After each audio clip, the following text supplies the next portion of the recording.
விடாமுயற்சி படம் வெளிவராம இருக்கிறதுக்கு முக்கியமான ஒரு காரணத்தை சொல்லப்படுகிறது.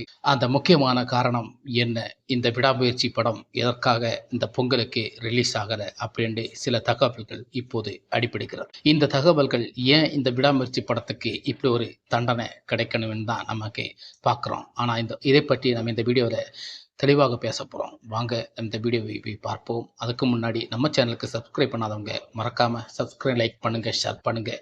மீண்டும் இது போன்ற வீடியோவை உங்களுக்கு பகிர்ந்தவருக்கு எங்களுக்கு சப்போர்ட் கொடுத்து ஆதரவு கொடுங்க. ஓகே, வாங்க வீடியோக்குள்ளே போகலாம். சட்டம் ஒழுங்கு சரியில்லாமல் இந்தியருக்கு சாவை கிடையாது என்ற இந்தியாவின் வணக்கம். இந்த விடாமுயற்சி படம் பொங்கலுக்கு ரிலீஸ் ஆக நல்ல முயற்சியோடு இருந்தது. அதற்கான ஒரு சிங்கிள் பாடல்கள் வெளியாச்சு. பின்ன ட்ரெய்லர்களும் வெளியாக வேண்டிய சூழல்கள் ஏற்பட்டு இருந்த போதுதான் இந்த படம் திடீரென லைக்கா நிறுவனம் ஒரு எஃபெக்ட் இல்லாமல் திடீர்னு 31ஆம் தேதி இந்த படத்தை பற்றி படம் பொங்கலுக்கு வராதுன்னு அறிவித்தது. அதிலே சின்ன ஒரு டவுட்டு ஏற்பட்டது. இருந்தாலும் படத்துடைய நிறைய பிரச்சனைகள் இருந்ததுனால நமக்கு ஏதோ ஒன்று மனசில் வச்சுட்டு அப்படியே இருந்துட்டோம். ஆனால் படத்துடைய பிரச்சனையே வேறங்க. இந்த படம் உண்மையிலே ரெடியாக தான் இருக்குது. படத்தை வேணுமென்னு தான் இறக்க விடாம வச்சிருக்கான்னு இப்போ ஒரு தகவல் அடிப்படை. அதற்கான காரணம் என்ன என்பது தான் நமக்கு தொடர்ந்து பேச ஸ்கிப் பண்ணாமல் பாருங்கள். அதாவது கேம் சேஞ்சர், அதாவது ஆந்திராவிலேருந்து வரக்கூடிய ஒரு படம், அதாவது டப்பிங் படம் கேம் சேஞ்சர். அது மிகப்பெரிய செலவில் எடுத்த ஒரு படம். அந்த படத்துக்கு மிகப்பெரிய செலவு 4 பாடலுக்கே ஒரு 70 கோடி 75 கோடி கூட செலவு பண்ணிருக்கான்னு சொல்கிறாங்க. இப்போ அந்த படத்துடைய வசூலை நம்ம எப்படி எடுக்க முடியும்? இந்த தமிழ்நாட்டில் ரிலீஸ் பண்ணால் ஓரளவுக்கு மீட்டெடுக்கலாம் அப்படின்னு உள்ள ஒரு நம்பிக்கை. ஆனால் இங்கே தலக்கப்படம் இருக்கும்போது அவருக்கு படத்துக்கு நிச்சயமாக தியேட்டர் கிடைக்கிறதுக்கே கஷ்டமாக இருக்கும். ஏன்னா அவருடைய ஆந்திரா தான் அவருக்கு ஒரு பெர்ஃபார்மன்ஸு கூட இருக்கும். தமிழ்நாட்டில் அந்த அளவு மார்க்கெட் கிடையாது. சிரஞ்சீவிக்காவது ஓரளவுக்கு மார்க்கெட் உண்டு. ராம் சரவணுக்கு அந்த அளவுக்கு மார்க்கெட் தமிழில் கிடையாது. இப்படி இருக்கும்போது இந்த படத்தை நமக்கு தமிழ்நாட்டில் எப்படி கிட்டடிக்க முடியும்? அங்கே தான் இருக்கு கதை. அப்படி பார்க்கும்போது தான் நம்ம அந்த கேம் சேஞ்சர் படத்தை யார் எடுத்திருக்கா? சங்கர் என்ன படம் எல்லாம் எடுத்திருக்கிறாரு? இந்தியன் 3 பெண்டிங்கில் இருக்குது.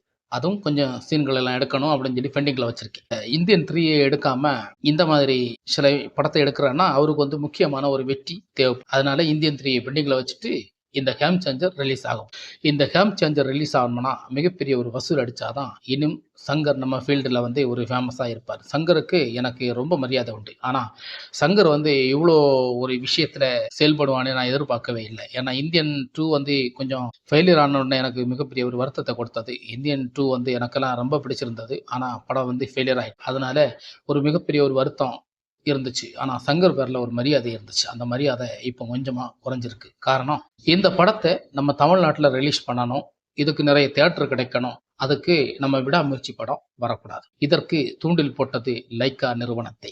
லைக்கா நிறுவனத்தில் தூண்டில் போட்ட காரணம் என்னன்னா அந்த இந்தியன் 3 படத்தை லைக்கா நிறுவனம் தான் எடுத்து வச்சிருக்கு. அதனால லைக்கா நிறுவனத்திட்ட சங்கர் போய் பேசியிருக்கிறார். அதாவது என்னுடைய சம்பளத்தை நான் இந்தியன் 3ல கம்மி பண்ண, நீங்க விடாமுயற்சி படத்தை இந்த பொங்கலுக்கு இறக்காம ஆக்கணும் ஒரு தெளிவாக பேசி. இப்படி பேசும்போது மிகப்பெரிய ஒரு கஷ்டமான ஒரு விஷயம் என்னன்னா, அந்த லைக்கா நிறுவனத்துக்கு பண நஷ்டங்கள், பண கஷ்டங்கள் கொஞ்சம் அதிகமாகவே இருக்கிறதுனால சங்கர் சொன்ன சில வாக்குறுதிகளை கேட்டு சரி பார்த்துக்கிடலாம் அப்படின்னு சொல்லி விடாமுயற்சி படத்தை ஸ்டார்ட் பண்ண. விடாமுயற்சி படம் ஒரு டைரக்டரோ இல்லைன்னா ஒரு இசையமைப்பாளரோ இல்லை ஒரு நடிகரோ எந்த விதமான ஒரு தகவலும் அந்த படத்தோட யூனிட்டுகளை யாருமே எந்த தகவல் சொல்லாம லைக்கா நிறுவனம் மட்டும்தான் அந்த படத்தை டிராப் பண்ணுச்சு. இது பொங்கலுக்கு வராதுன்னு அப்போவே நமக்கு டவுட் வந்துருச்சு. லைக்கா நிறுவனத்துக்கு ஏதோ ஒரு ப்ரெஷர் போயிருக்கு. இதுல ஆந்திரா அரசியல் செயல்பட்டிருக்கான்னு தான் உண்மையானு சொல்ல முடியும். சில போது சொல்ல முடியாது. லைக்கா நிறுவனத்தை ஆந்திரா அரசியல் மிரட்டிருக்கலாம் அப்படின்ட்டு சில தகவல்கள் இப்போது அடிபடுகிறது. அதனால இந்த லைக்கா நிறுவனம் கொஞ்சம் பின்வாங்கி இருக்கிறது. லைக்கா நிறுவனம் எவ்வளோ ஒரு இன்டர்நெட்ல ரொம்ப ஃபேமஸான நிறுவனமாக இருந்தாலும் ஒரு கொலை மிரட்டல் இல்லைன்னா ஒரு பாதிப்பு இல்லைன்னா சில விஷயங்கள் அவர் காதில் போகும்போது அதற்காக கொஞ்சம் பயப்பட்டு தான் ஆக வேண்டும். சில போது பணத்துக்காகவும் இருக்கலாம். அப்படி சங்கருடைய சம்பளத்தை குறைத்து பேசியதுதான் இப்படிப்பட்ட ஒரு சம்பவம் வெளியாக இருக்கிறது. மீண்டும் சில விஷயங்கள் இந்த கேம் சேஞ்சர் வருவதற்கான ஒரு ப்ரெஷர் அவங்க கொடுத்து ஆந்திரா அரசியல் சில செயல்பாடுகளை கொடுத்தனால தான் இந்த விடாமுயற்சி படம் பெண்டிங் ஆகியிருக்கிறது. இந்த விஷயம் நம் அஜித்துக்கு தெரியுமோ தெரியாதோ என தெரியல. ஆனாலும் இதை கேட்கின்ற அஜித் ரசிகர்கள் கண்டிப்பாக கேம் சேஞ்சர் படத்து மீது கோபத்தில் இருப்பாங்க. இந்த படம் தமிழ்நாட்டில் அஜித் ரசிகர்கள் போய் பார்ப்பாங்களா என்று நிச்சயம் சொல்ல முடியாது. அந்த அளவுக்கு தான் இந்த படத்தை நீங்கள் இறக்க விடாமல் ஒரு கேம் சேஞ்சரை நீங்கள் கொண்டு வந்திருக்கிறீங்க. ஏன் அஜித் படமானா பயமா அப்படின்ட்டு என்னால் கேட்க தோணுது.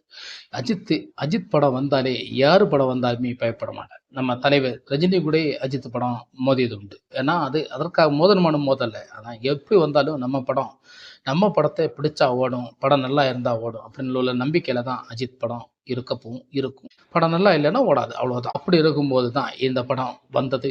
இந்த படத்தை இப்போது பொங்கலுக்கு முடிவாக இருந்த படத்தை அதை ட்ராப் பண்ண காரணமே இதுதான்.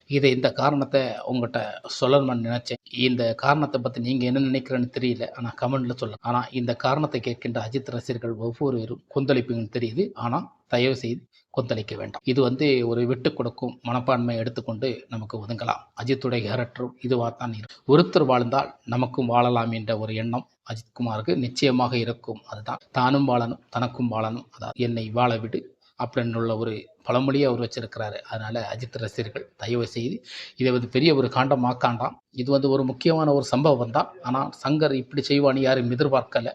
ஆனால் செய்துட்டாரு. சரி, அதற்காக என்ன பண்ண முடியும்? இது பண்ணி இதை விட்டுருங்க. நம்ம படம் வந்தால் லேட்டாக வந்தாலும் லேட்டஸ்ட்டாக அது வெற்றி அடையும் என்ற ஒரு குறிக்கோள் இருக்கிறது. அதை நீங்கள் தக்க சமயமாக பயன்படுத்தி கொள்ளுங்கள். இதுதான் நம்மளால் சொல்ல முடியும். இந்த படத்தை பற்றி இந்த நியூஸை பற்றி நீங்கள் என்ன நினைக்கிறேன்னு தெரியல. ஆனால் இந்த நியூஸு உங்கள் காதில் கேட்குறதா இருந்தால் நம்ம கமெண்டில் தயவு செய்து நல்ல ஒரு கமெண்ட்டாக சொல்லுங்கள். ஆனால் இந்த படத்தை பற்றியோ கேம் சேஞ்சரை பற்றியோ நீங்கள் எந்த எதிர்பார்ப்பும் கொடுக்காது. படம் வந்தால் பாருங்கள், போங்க, அவ்வளோதான். நம்ம தலைவர் படம் எப்போ வந்தாலும் நமக்கு அந்த படம் கிட்டடிக்கும், ஓடும். அதில் எந்த மாற்று கருத்தும் கிடையாது. ஆனால் இந்த படம் வராமல் இருக்கிறதுக்கு சில விஷயங்கள் இப்படி இருக்கிறது. இதே வெளியில் சொல்லியிருக்காங்க. ஆனால் இதுக்கு இடையில் ஸ்டாலினே நுழைச்சாங்க. ஸ்டாலின் தான் இதை வெளிவராமல் ஆக்குறாரு, கொள்றாரு. அதெல்லாம் போய் இதுதான் உண்மை. தான் ஒரு உண்மையான ஒரு சம்பவமாக இருக்கிறது. மீண்டும் அடுத்த வீடியோ சந்திப்போம். வணக்கம். சட்டம் ஒழுங்கு சரியில்லாமல்